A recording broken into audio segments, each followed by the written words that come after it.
말씀 함께 같이 봉독하도록 하겠습니다. 오늘 한 절밖에 안 되기 때문에요. 저희 다 함께 찾아서 한 목소리로 같이 봉독하도록 하겠습니다.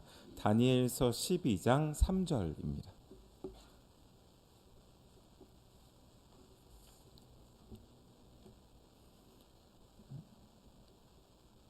구약 성경 1255쪽쯤 되는데요. 우리 찾으셨으면 한 목소리로 같이 읽겠습니다. 시작. 지혜 있는 자는 궁창의 빛과 같이 빛날 것이요 많은 사람을 옳은 대로 돌아오게 한 자는 별과 같이 영원토록 빛나리라. 아멘. 우리말 성경으로 제가 한 번 더 읽어드리겠습니다. 지혜로운 사람은 하늘이 밝게 빛나는 것처럼 빛날 것이고 많은 사람들을 의로 이끄는 사람은 별처럼 영원히 빛날 것이다. 아멘.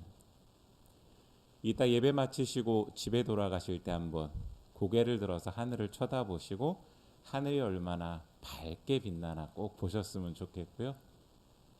저녁 식사하시고 날씨가 좀 싸늘하긴 하지만 산책하시면서 밤하늘의 별 반짝일 텐데 한번 보셨으면 좋겠습니다. 제가 어제 확인을 해봤는데 어제도 날씨가 미세먼지는 있긴 했지만 맑아서 하늘도 밝게 빛나고 밤에 별도 빛나더라고요. 오늘 날씨 예보 확인해 봤는데 제가 방금 말씀드린 것처럼 날씨 맑아서 아마 하늘도 밝게 빛나는 거 보실 테고 밤에 별 빛나는 것도 보실 수 있을 겁니다.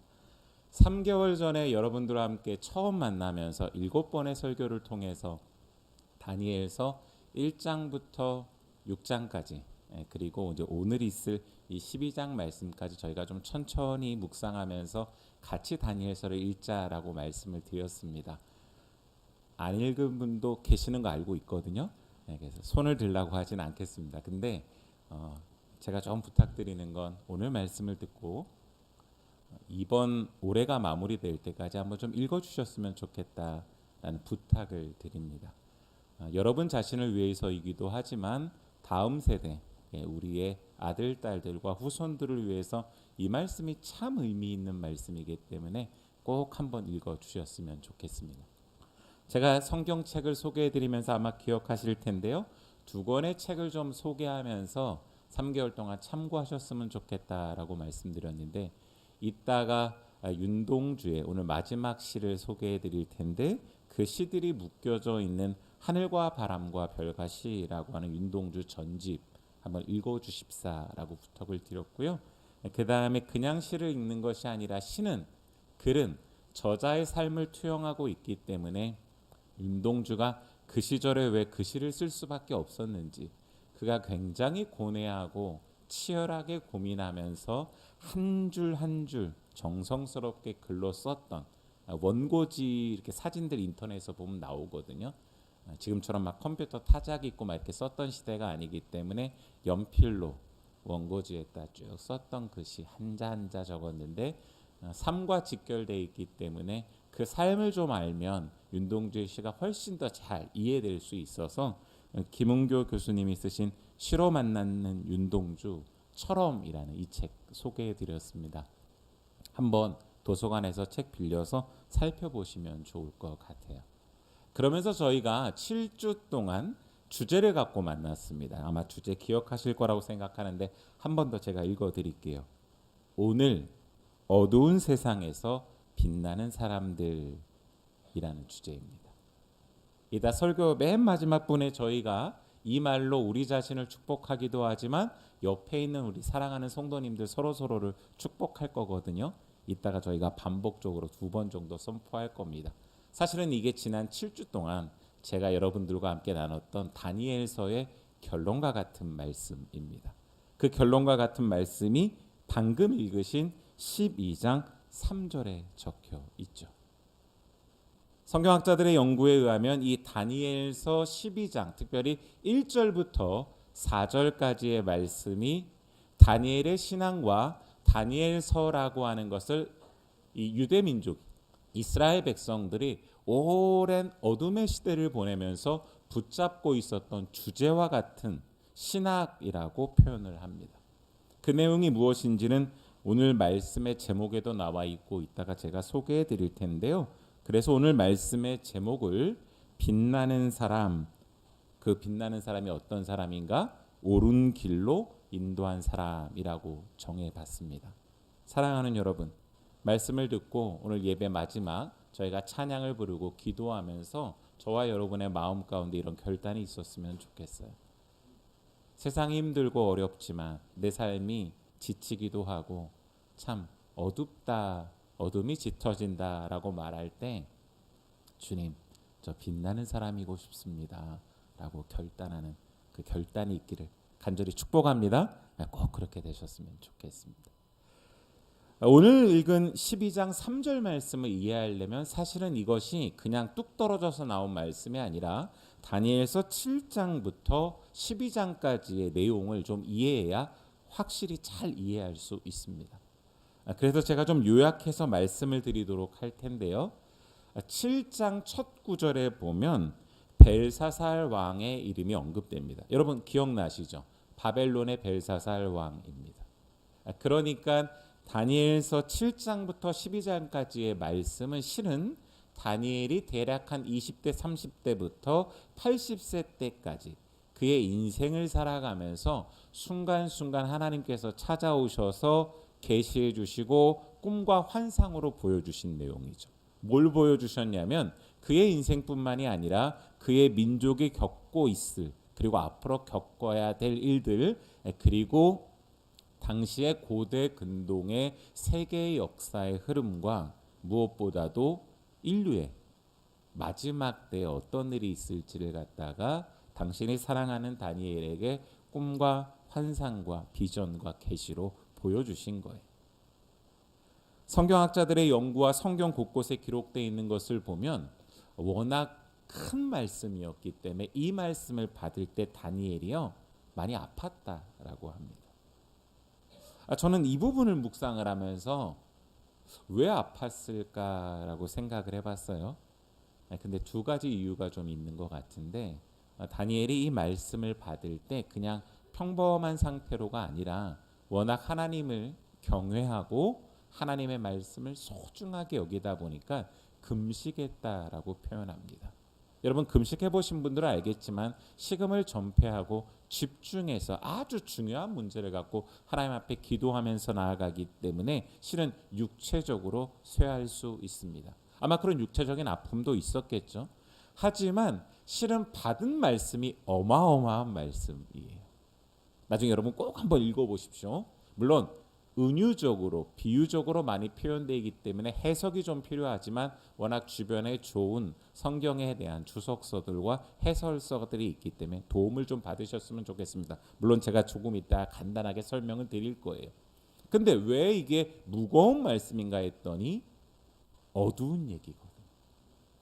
미래에 일어날 일에 참으로 안타깝고 슬프고 괴로운 내용인데 여러분 이 말을 듣고 이 말이 우리 민족과 나의 인생에 그리고 인류의 역사 가운데 있겠다라고 하는데 어떻게 희희낙낙거리며 웃을 수 있겠습니까? 그러니까 참 슬퍼하면서 애통해하면서 괴로워하면서 제가 지난번에 소개해드린 것처럼 성경에서 말하는 슬픔, 고통이라고 하는 이 안타까움은 창자가 끊어질 것 같은 그러한 단어인데 다니엘이 그것을 직접 느꼈으니 얼마나 아팠겠습니까? 그래서 아파했다라는 내용이 7장부터 12장까지 곳곳에 언급되어져 있습니다. 바로 그런 아픔으로 받았던 말씀인데요. 첫 번째 7장에 나오는 꿈은 내 짐승에 대한 꿈입니다. 이거 단순히 그냥 뭐 동물이 나왔다라는 것이 아니라 당시의 고대 근동의 역사에 대한 이야기입니다. 어떻게 전개될 건가라는 것이죠. 그 다음에 또 벨사살 왕 때 8장에 보니까 꿈을 꾸는데요. 숫양과 숫염소에 대한 꿈입니다. 조금 해설을 드리면 여기서 말하는 숫양은 메데와 페르시아 제국의 고레스 왕을 말해요. 그 다음에 이 고레스 시대가 끝나고 그 다음에 세계사에 등장했던 고대 근동에 등장했던 왕이 그리스의 알렉산더 왕입니다. 이것을 숫염소로 꿈을 꾸면서 환상을 보면서 깨닫게 된 것이죠. 하나님께서 자세하게 또 설명을 해주시기도 합니다. 그러면서 그리스의 알렉산더 대왕이 죽고 원래 두 아들이 후계 구도를 받아서 왕이 돼야 되는데 그러지 못했어요. 그러면서 당시에 네 명의 뭐 장군을 포함해서 뛰어난 지도력을 발휘했던 사람들한테 나눠져서 통치가 됩니다. 알렉산더 대왕이 아프리카와 아시아와 유럽 전역을 통일을 했었거든요. 근데 그것이 네 개의 나라로 어떻게 보면 쪼개지는 거죠. 그래서 네 명의 후계자들이 나타나서 어떻게 보면 그 당시에 고대 근동의 역사를 이끌고 갑니다. 이런 내용들이 기록되어져 있는 게 8장의 내용입니다. 8장의 내용입니다. 그 다음에 9장의 내용에 가서는 이런 어떻게 보면 이스라엘 백성 계속 나라가 없는 백성으로 살게 되잖아요. 암담하게 살아가게 되는데 이런 때에 이스라엘 백성들이 죄를 지고 하나님을 멀리하고 떠났던 것들에 대해서 회개하라고 촉구하시면서 이스라엘 백성을 회복시키겠다라는 말씀을 9장에 가서 하십니다. 근데 이 9장의 말씀은 메대의 다리오 왕 때 선포됐던 계시해 주셨던 말씀이에요. 그 다음에 이제 10장부터 12장이 하나로 연결되어 있는 쭉 이어진 말씀인데 10장의 말씀은요. 바로 페르시아의 고레스 왕 때입니다. 이것을 조금 더 설명을 드리면 여러분 혹시 성경에 기록되어져 있는 바벨론의 포로로 끌려가 있던 이스라엘 백성들이 돌아오는 사건이 2차에 걸쳐서 나오는데 수룹바벨이라는 인물 혹시 기억하시나요? 그 수룹바벨을 따라서 이스라엘 백성들이 돌아오는데 원래 다니엘도 그 행렬에 낄 수도 있습니다. 근데 다니엘이 그때의 나이가 대략 성경학자들의 연구에 의하면 80세 이후의 나이이기 때문에 아마 그 먼 길을 갈 수 없었던 것 같아요. 그래서 그 땅에 남아서 하나님께서 이스라엘 백성을 다시 그 땅으로 돌려보내는 것들을 보면서 그때와 그 이후와 그리고 마지막 때에 대한 어떻게 보면 마지막 환상과 계시를 보는 내용이 10장부터 12장까지 기록되어져 있습니다. 그러니까 노년에 다니엘이 그 자신의 인생과 자신의 민족의 미래에 대한 것들 그리고 고대 근동의 역사와 마지막 때에 대한 이야기를 쭉 듣는데 이 부분을 요약하면 티그리스 강가에 서서 이 계시를 봤는데요. 그리스라고 하는 나라와 그리고 인류의 마지막인 마지막 때에 대한 이야기가 쭉 나오게 됩니다. 근데 이 부분을 좀 저희가 주목하면서 읽을 필요가 있는데 이 그리스 나라가 어떻게 깨어지는지에 대한 내용이 10장, 11장, 12장에 나와요. 여러분 아시다시피 방금 제가 말씀드렸던 알렉산더 대왕 이후에 4개로 쪼개진 나라가 다시 2개로 합쳐지게 되어지는데 그때의 왕조가 좀 어려워서 저도 보고 읽겠습니다. 셀레우코스 왕조와 이건 북쪽에 있었어요. 시리아 지역. 그러니까 지금으로 말하면 현재 이스라엘 있는 지역의 위쪽 부분을 가리키고요. 그 다음에 그 아래쪽에 있는 남쪽 이집트 지역을 통치했던 왕조가 프톨레마이오스 왕조라고 하는 이 두 왕조가 원래 굉장히 친한 사이였는데 왕권 때문에 결국 누가 이 당시에 어떻게 보면 혼자 차지할 거냐 때문에 싸움에 들어가기 시작합니다. 이 싸움이 치열하게 되면서 기억하셔야 될 이름이 한 명 있어요. 세계사에도 그렇고 안티오코스 에피파네스 4세라고 하는 왕이 나옵니다. 근데 이 왕을 왜 기억해야 되냐면 이 왕이 다니엘서에 의하면 적그리스도의 대표적인 어떻게 보면 그림자와 같은 표징과 같은 왕이었습니다. 근데 왜 그렇게 설명을 하냐면 지금까지의 이스라엘의 역사에 있어서 히틀러와 그 어떻게 보면 그 당시에 전쟁 때문에 유대인들이 굉장히 많이 학살을 당했죠. 근데 그때 빼놓고 가장 많은 유대인들이 핍박을 받고 학살을 받았던 때가 방금 언급드린 안티오코스 에피파네스 4세 때입니다. 그러니까 유대인들한테는 이건 암흑과 같은 시대인 거죠. 자기네 민족이 이런 끔찍한 학살을 당하고 어려움에 처할 거라는 것들을 하나님께서 다니엘에게 미리 보여주신 거예요. 그 내용들이 쭉 나옵니다. 심지어 학살만 받은 게 아니라 이때가 한 주전 2세기 정도거든요. 저희가 지금 읽고 있는 66권의 성경을 정경이라고 하는데 이 정경 외에 외경이라는 또 성경책 비슷한 것이 있습니다. 거기에 마카베오라고 하는 책이 있는데요. 그 책에 보면 바로 이 안티오코스 4세가 핍박을 받았을 때 유대인들이 얼마나 많은 학살을 당했고 괴로움을 당했는지에 대한 내용이 아주 상세히 기록되어져 있습니다. 그만큼 유대인들이 또 다르게 기록에 남길 만큼 이때가 아주 처참한, 다시 다른 말로 하면 어떤 시대예요? 어둠의 시대를 보내는 것에 대한 예언이 내용들이 쭉 나오기 때문입니다. 심지어 이왕이 어느 정도까지였냐면요, 예루살렘 성전에 당시에 이게 지금 그리스라 그랬으니까 헬라 문화거든요. 헬라 문화에서의 신 중에 떠오르는 신 누구 있으세요? 대표적인 게 제우스 신이죠. 제우스 신전을 차려놓고 이스라엘 율법에서는 돼지 그 피 이런 것들 먹거나 제사로 드리지 않게 되어져 있는데 그 돼지를 잡아서 신전에다 뿌리고 그 피를 흘리면서 하나님의 성전을 모욕하는, 하나님을 어떻게 보면 치욕스럽게 만드는 일을 벌였기 때문에 유대인들은 정말 기억하고도 싶지 않은 왕입니다.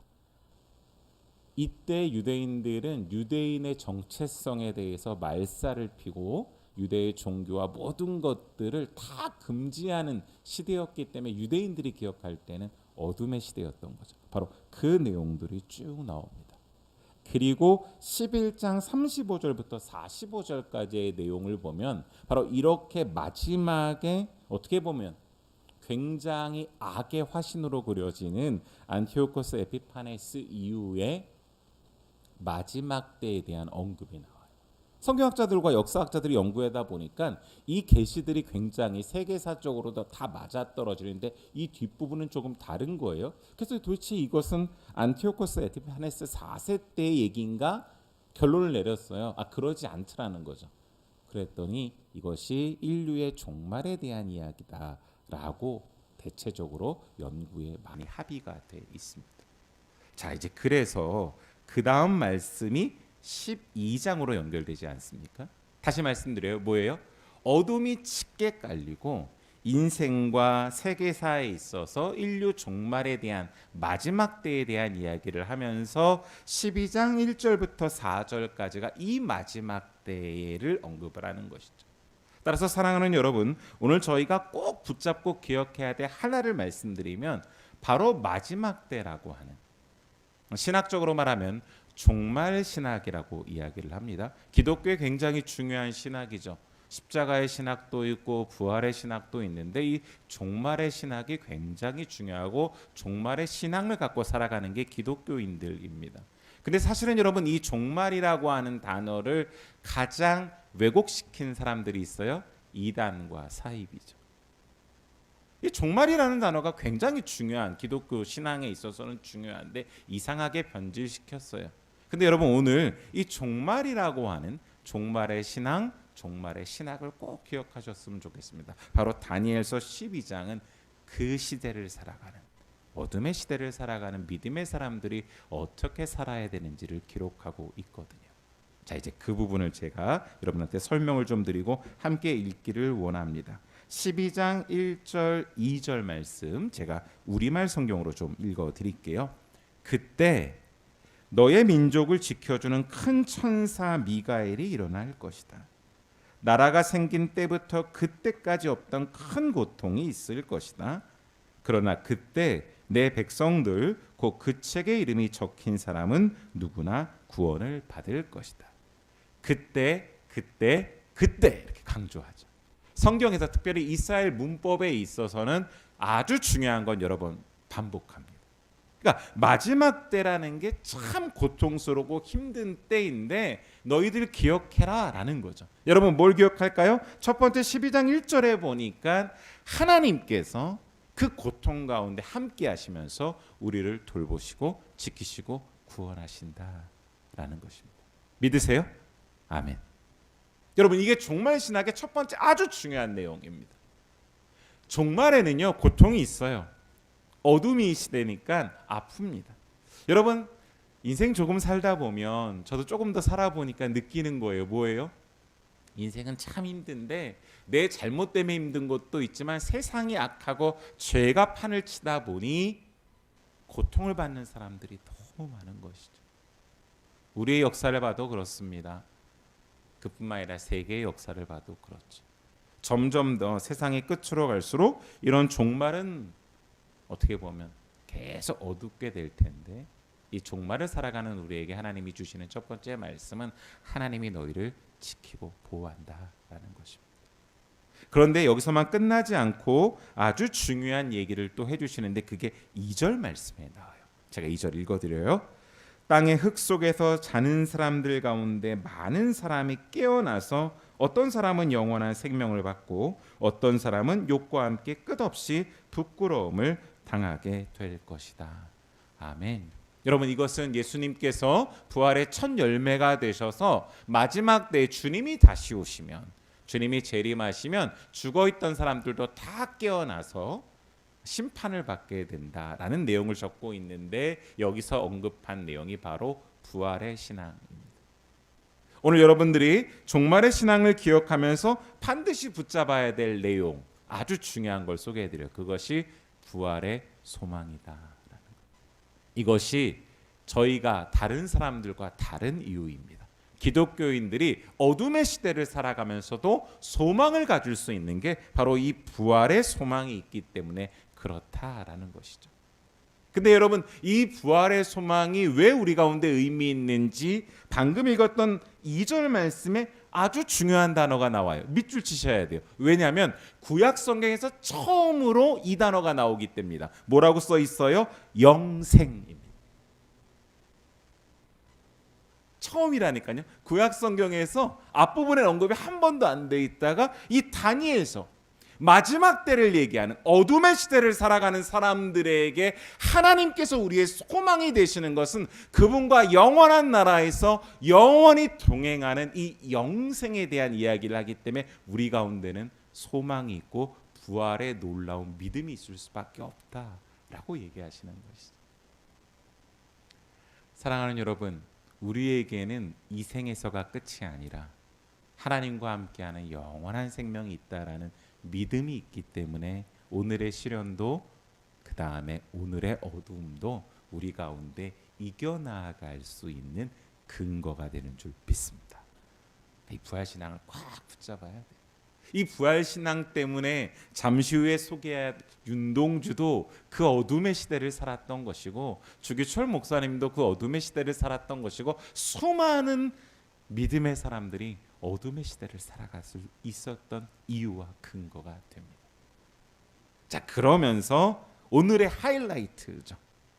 3절 말씀, 저와 여러분들이 읽었던 이 얘기를 소개하고 있습니다. 자, 제가 다시 한번 읽어드릴게요.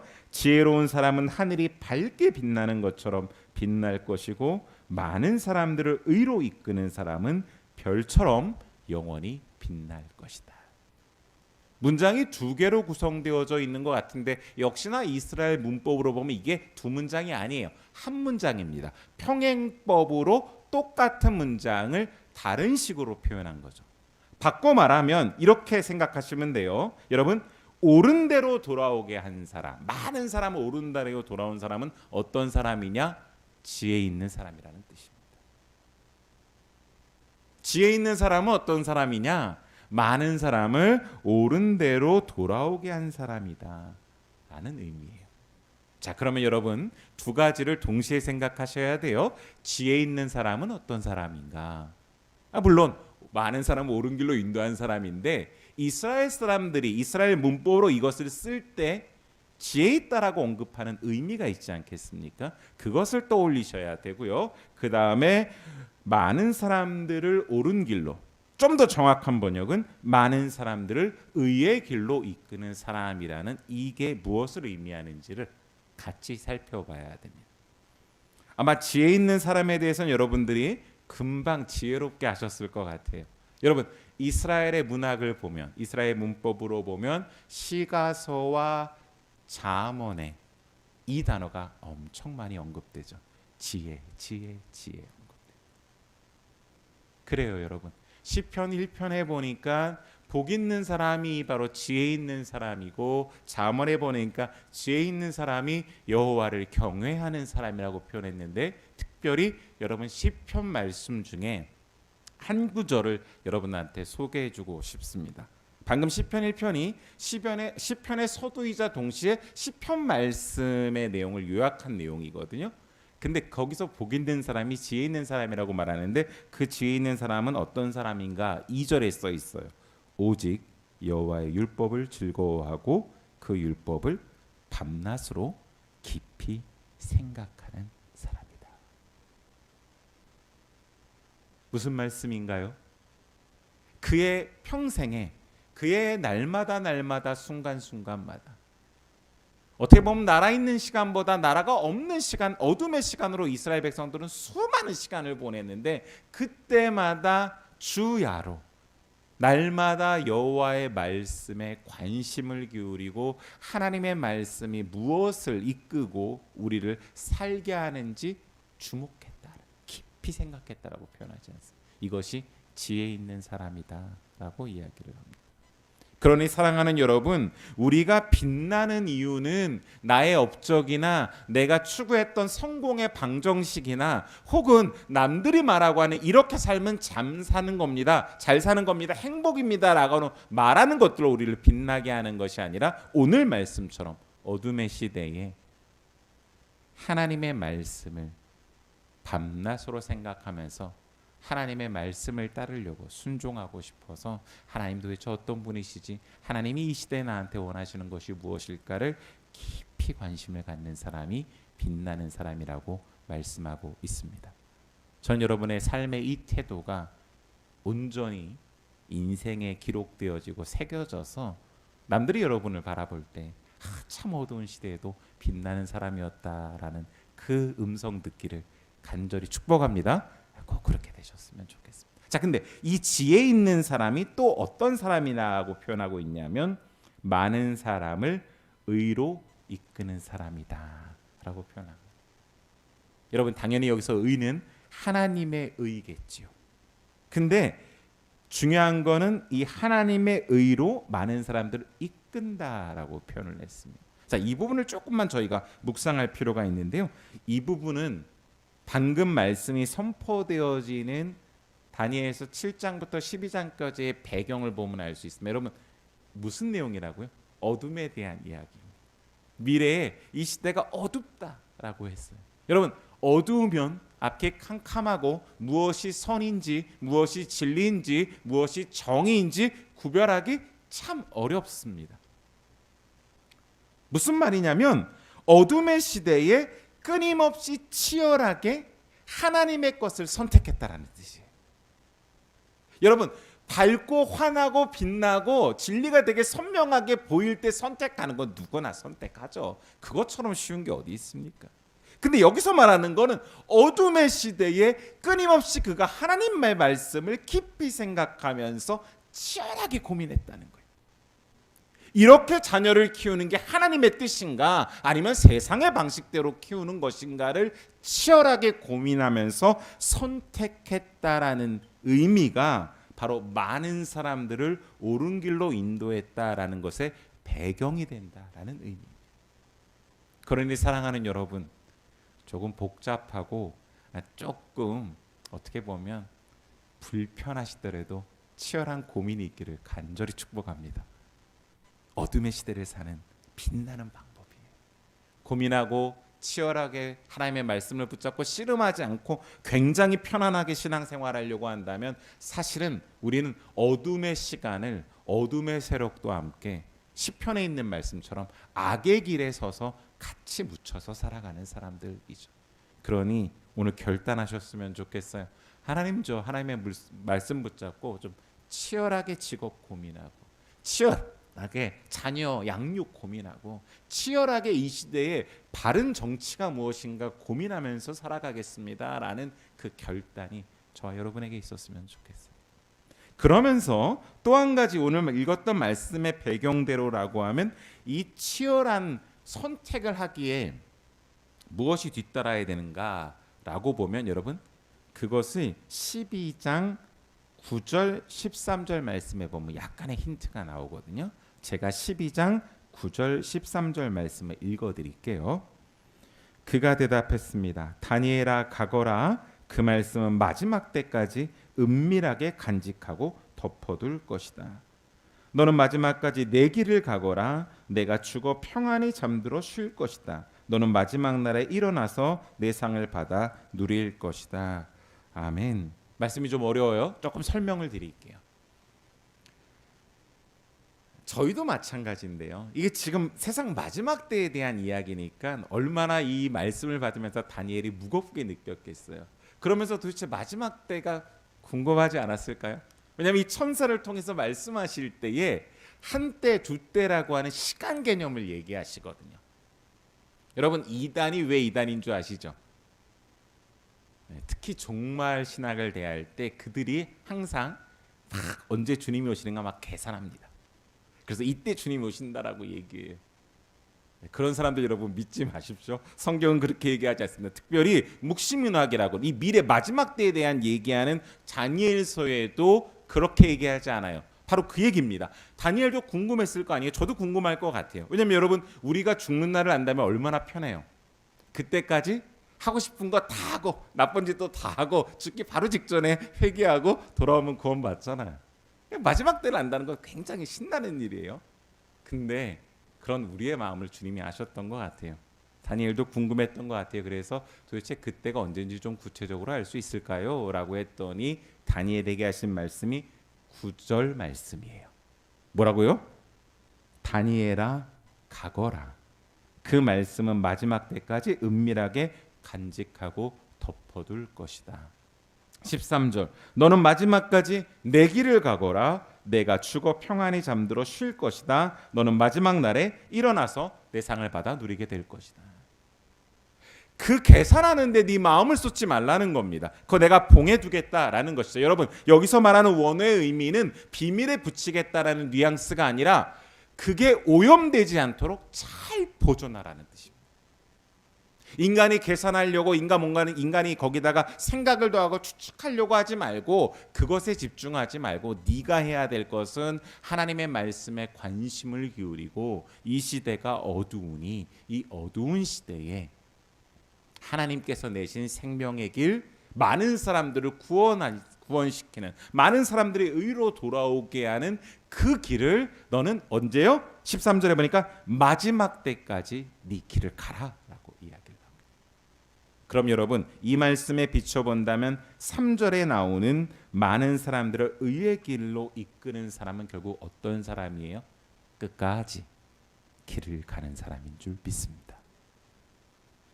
자꾸 다른 데 관심 두고 그죠? 길에 철퍼덕 주저앉아서 좌절하고 있는 사람 말고요.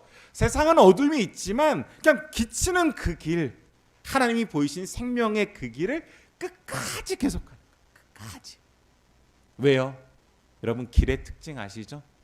이미 주께서 십자가에 달려 돌아가시면서 우리를 위해서 그 생명의 길을 내셨습니다. 그러면 그 길을 따르는 거죠.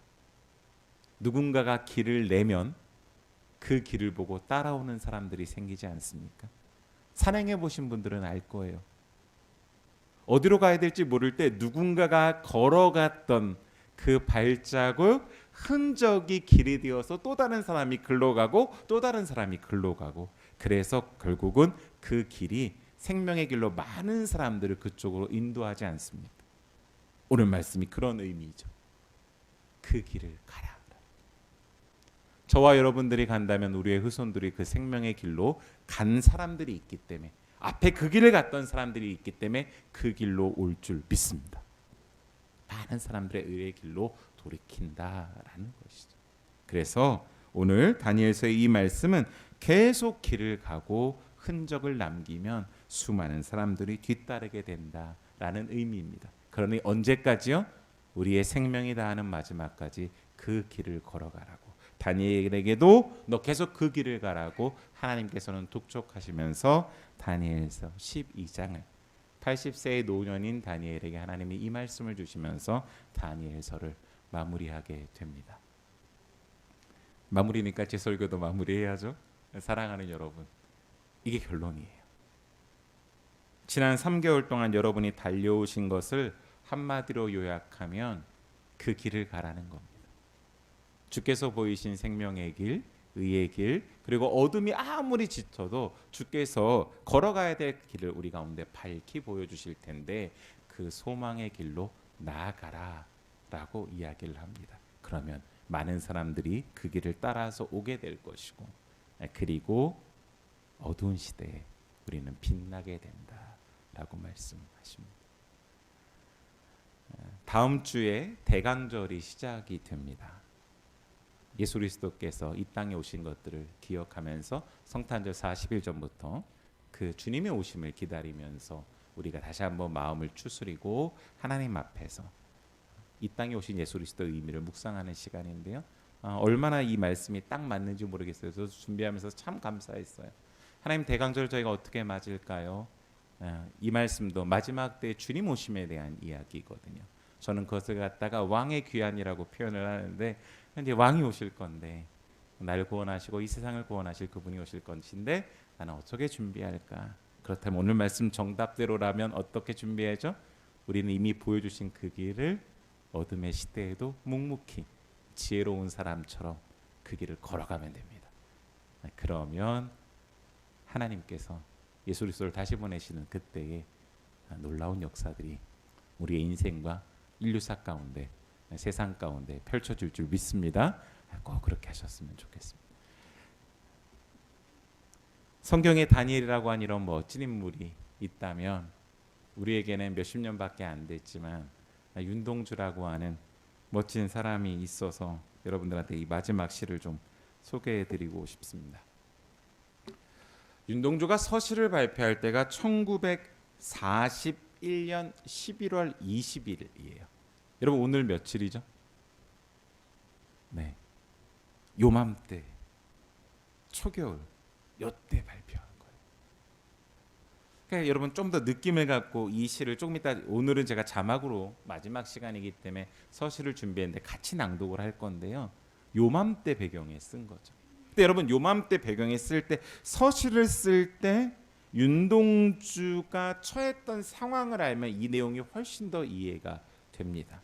먼저 저희가 한번 낭독하기 전에 제가 여러분들에게 한번 낭독을 해드리고 설명을 드린 다음에 저희가 함께 마지막으로 낭독해 보도록 하겠습니다. 서시. 죽는 날까지 하늘을 우러러 한 점 부끄럼이 없기를. 잎새에 이는 바람에도 나는 괴로워했다. 별을 노래하는 마음으로 모든 죽어가는 것을 사랑해야지. 그리고 나한테 주어진 길을 걸어가야겠다. 오늘 밤에도 별이 바람에 스치운다. 처음 이 시를 십자가와 함께 묶어서 발표할 때는 제목이 안 붙어 있었답니다. 사실 서시라는 건 그 묶은 시들을 묶은 것에 제일 앞에 나와 있기 때문에 1948년에 사람들이 서두에 있으니까 서시다라고 붙인 거예요. 대학교 2학년 때 여러분 지난번에 소개해드렸던 자화상이라는 시를 발표한 이후로 1년 거의 6개월 정도 시를 발표하지 않았습니다. 굉장히 많은 깊은 고민의 시간을 윤동주가 가졌다라고 소개해드렸죠. 그 다음에 대학교 4학년 때부터 다시 시를 발표하는데 지난번 설교 때 소개해드린 팔복부터 시작합니다. 여러분 뭘 깨달았다고 말씀드렸죠? 어둠의 시대예요. 슬픔의 시대인데 그 슬픔의 시대에 내가 이제 직접 뛰어들어서 그 슬픔, 예수 그리스도께서 먼저 그렇게 살아가신 것처럼 내가 그 슬픔과 함께 하겠다라고 결정했다라는 거예요. 그래서 팔복을 통해서 그런 슬픔 곁에 머물겠다라는 깊은 깨달음을 고백한 윤동주가 41년에 굉장히 많은 시를 쏟아냅니다. 여러분이 알고 있는 윤동주의 대표적인 시들이 다 이때 나온 것이죠. 그러면서 방금 읽어드린 서시와 함께 십자가라는 시도 내놓는데 여러분 나중에 꼭 십자가라는 시 찾아보세요. 거기에 보면 굉장히 중요한 한 단어가 한 연으로 행으로 딱 떨어져 있습니다. 그게 처럼이라는 단어예요. 여러분 처럼이 뭔지 알죠? 뭐뭐과 같이, 뭐뭐가 똑같이라는 뜻이에요. 그러니까 그 앞에 뭐라고 써져 있냐면 예수 그리스도께서 십자가를 지신 것처럼 나도 그렇게 나의 인생의 남은 시간을 살아가겠노라라고 고백하는 것이죠. 그래서 윤동주가 이 서시에서도 같은 마음을 품고 고백하고 있는데 오늘 이 서시의 내용이 방금 저희가 다니엘서에서 살펴봤던 내용과 너무나 흡사해서 저도 설교를 준비하면서 참 감동을 받았어요. 여러분 한번 방금 읽었던 서시를 한번 좀 분석을 이렇게 한번 해볼게요. 물론 제가 지금 시간이 짧아서 다 소개를 못하니까 나중에 이 김은구 교수님이 쓰신 철험이라는 책에 이 서시에 대한 내용을 쭉 설명해 놨는데 읽을수록 너무 감동이었거든요. 한번 나중에 꼭 읽어보십시오. 이 서시가 발표되고 난 바로 다음에 어떤 일이 일어났냐면 태평양 전쟁이 발발했습니다. 태평양 전쟁은 여러분이 알다시피 2차 대전의 마지막 종지부가 된 전쟁인데 일본이 전세에 자꾸 밀리는 거예요.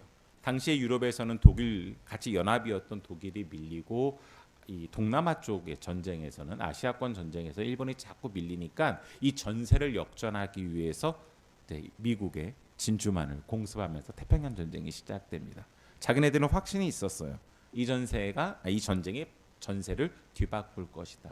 근데 여러분 전쟁을 수행하려면 당시는 지금처럼 기술이 막 발달했던 시대가 아니고 사람이 직접 군인으로 싸워야 되는 시대이기 때문에 태평양 전쟁을 시작하면서 더 많은 징집이 이루어졌습니다. 그러니까 조선의 학도병들이 엄청 많이 끌려갔던 것이죠. 많이 끌려가는 것뿐만이 아니라 예전에도 끌려가면 잘 돌아오기도 했었고 전사 소식이오더라도 굉장히 늦게 왔는데 치열한 태평양 전쟁이 시작되니까 더 많은 전사 소식이 들려오는 거예요. 여러분 그때 1941년 11월 20일 윤동주가 서시를 발표할 그때쯤에는 상시개명도 아주 크게 달았습니다. 무슨 말이냐면 뭔가 내가 생활을 하려면 증서에 일본으로 개명한 이름이 보여주지 않으면 아무것도 얻을 수 없는 시대가 됐던 거예요. 여러분이 알고 있는 백석이라는 시인도 있는데요. 그 백석이라는 시인도 요 시대를 살았는데 그가 너무 부끄러워했어요. 자기 증서에 이 일본인 이름인. 그래서 이거 사용하기 거부하고 이랬거든요. 백석 시인이요. 시를 발표할 때 일본 이름으로 나가니까요. 윤동주도 마찬가지였습니다. 수많은 자기의 친구들이 죽어나가는 모습과 자기가 일본 유학 가기 위해서 이 증서에 일본 이름인 게 너무너무 괴로운 시대를 살았던 거죠. 어디 그뿐만이 아니라 대한민국 어떻게 보면 그죠? 우리가 흔히 말하는 한국 사람으로 살아가는 모든 것들이 아까 다니엘에 살아갈 때에 말살당하고 막 이런 핍박받았던 것처럼 이런 어둠의 시대가 막 펼쳐지는 시대였어요. 바로 그러한 때에 이 시를 쓴 것이죠. 그러기 때문에 그가 고백하는 게 의미가 있죠. 죽는 날까지 하늘을 우러러 한 점 부끄러움이 없기를. 윤동주에게 여기서 언급하는 하늘은 영어 단어의 물리적인 스카이 하늘이 아니라 헤븐입니다. 자기가 하나님 앞에서 지금 민족의 어려움과 자기 인생을 살아가면서 치열하게 고민한 거죠. 부끄러워한 거예요. 그냥 편하게 살 수도 있는데 이 하늘 앞에서 내가 부끄러워하며 괴로워하며 이걸 어떻게 살아야 될지를 얘기하죠. 자, 그런데 이런 괴로워하는 자기가 어떤 입장이에요? 잎새에 있는 바람에도 나는 괴로워했다. 잎새에 있는 바람 여러분 조금만 바람 더 불면 휙 날아가 버리지 않겠습니까? 이렇게 어둠의 시대를 살아가는 이때 나는 치열하게 고민하고 옳은 길로 가려고 하나님 말씀을 붙잡고 가려고 치열하게 괴로워하면서 고민하더라. 그러면서 연이어서 이렇게 표현합니다. 별을 노래하는 마음으로 모든 죽어가는 것을 사랑해야지. 그리고 나한테 주어진 길을 걸어가야겠다. 모든 죽어가는 것을 사랑한답니다. 여러분 당시에 계속 죽었다 그랬잖아요. 사람들이. 그거를 외면하지 않고 끌어안으며 그 슬픔과 죽음에 내가 함께 동참하겠다고 하는 기독교로 말하면 이게 뭐예요? 종말적인 사랑이에요. 모든 죽어가는 것을 사랑해야지라고 시대의 어두움을 껴안고 하나님께서 보여주신 그 사랑으로 내가 나아가겠다라고 고백하면서 다니엘에도 하나님께서 권면하셨던 그 말, 바로 옳은 길로 많은 사람들을 인도하는 그 얘기, 나한테 주어진 길을 걸어가야겠다 라고 고백합니다. 그래서 눈을 들어 하늘을 바라보던 것을 오늘 여기 지금 자기 현실로 돌아오면서 오늘 밤에도 별이 바람에 스치운다 라고 고백합니다. 이 길을 가겠다라고 결정하면서 결심한 것이죠. 그리고서는 24세 이 서시를 고백했는데 28살이었던 정확하게 4년 후 1945년 2월 16일 후쿠오카 형무소에서 그는 안타깝게 죽습니다. 광복을 딱 6개월 앞두고 죽은 거예요. 비록 그는 죽었지만 현실에서 어둠 속에 사라졌지만 여러분 알다시피 윤동주의 시는 그 이후에 별처럼 빛났습니다. 수많은 사람들이 이 시를 암송하고 이 시를 보면서 나도 저렇게 살아야지라고 결정했고 다니엘의 말씀처럼 수많은 믿음의 선배들이 앞서갔던 그 길을 따라서 그 길을 가겠다라고 결정하면서 별처럼 빛났던 것이죠. 소망합니다. 저와 여러분들이 어두운 시대에 별처럼 빛났으면 좋겠습니다. 그렇게 빛나는 방법 말씀드렸어요. 그 길을 가는 겁니다. 그러니 여러분들 다른 데 관심 쏟지 말고 하나님께서 보여주시는 그 길 우리가 잘 따라갔으면 좋겠습니다. 오늘 말씀을 정리하면서 여러분한테 찬양 하나 소개해 드리는데요. 이 작은 불꽃 하나가라는 찬양은 제가 초등학교 때 접했던 찬양이에요. 꽤 오래전 찬양이죠. 이 찬양 소개해 드리면서 여러분들과 함께 같이 서시도 낭독하고 그럴 텐데 이 찬양의 내용 중에 가사 내용 중에 이런 부분이 있어서 저는 참 좋더라고요. 작은 불꽃 하나가 큰 불이 아니었어요. 여러분 작은 불꽃 때문에 주위의 사람들이 이렇게 몰려들어서 그 불의 따스함을 느끼는 거죠. 예수 그리스도를 믿고 생명을 얻는 것, 구원을 얻는 걸 어둠의 시대에 뭐라고 표현하냐면 봄과 같은 2절에 보니까 새 희망이다 라고 표현을 합니다. 이런 것들을 경험한 사람은 친구여 당신께 이 기쁨 전하고 싶소라고 얘기해요. 어디 올라가세요? 산 위에 올라가서 산 위에 올라가서 이거를 전하지 않고는 안 되는 거죠. 남들이 뭐라 하더라도 난 이 길을 가겠다라고 결정하고 이렇게 고백하는 내용인데 제가 이걸 처음에 접했을 때는 초등학교 때는 이게 무슨 말인지 잘 모르고 그냥 제가 중창단 활동하고 성가대 활동했으니까 화음도 좋고 음률도 좋아서 따라했다가 저도 이제 인생을 살아가면서 삶이 녹록하지 않잖아요. 청년일 때, 중년일 때 고백해 보니까 참 세상이 어두운데 그 어두운 때 어떻게 살아가야 되는지를 말해주는 찬양이구나 라는 것을 깨닫게 돼서 이것을 부를 때마다 새롭고 그래서 여러분들과 함께 오늘 나누고 싶어서 이 찬양을 가져왔습니다. 저희가 서시 한번 여러분 자막이 글씨가 좀 작을 수도 있는데 잘 안 보이시는 분들은 핸드폰으로 찾으셔도 돼요. 그래서 서시 한번 같이 낭독해보고 우리 찬양팀과 함께 같이 이 찬양 고백하고 오늘 예배 마치기를 원합니다. 서시 한번 자막 띄워주시고요. 저희 한번 여러분의 목소리로 같이 낭독해 보도록 하겠습니다. 함께 읽겠습니다. 서시 시작. 죽는 날까지 하늘을 우러러 한 점 부끄러움이 없기를 잎새이는 바람에도 나는 괴로워했다.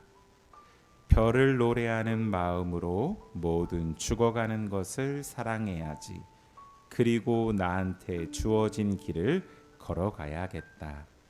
오늘 밤에도 별이 바람에 스치운다. 우리 찬양으로 고백하고 예배 마치도록 하겠습니다. 우리 찬양팀 함께 같이 나와서 불러주시기 바랍니다. 여러분과 저의 마음을 담아서 오늘 말씀 기억하면서 주의 말씀 따라서 우리가 살아가겠습니다. 그 길 가겠습니다. 그런 고백으로 올려드립니다. 작은 불꽃 하나가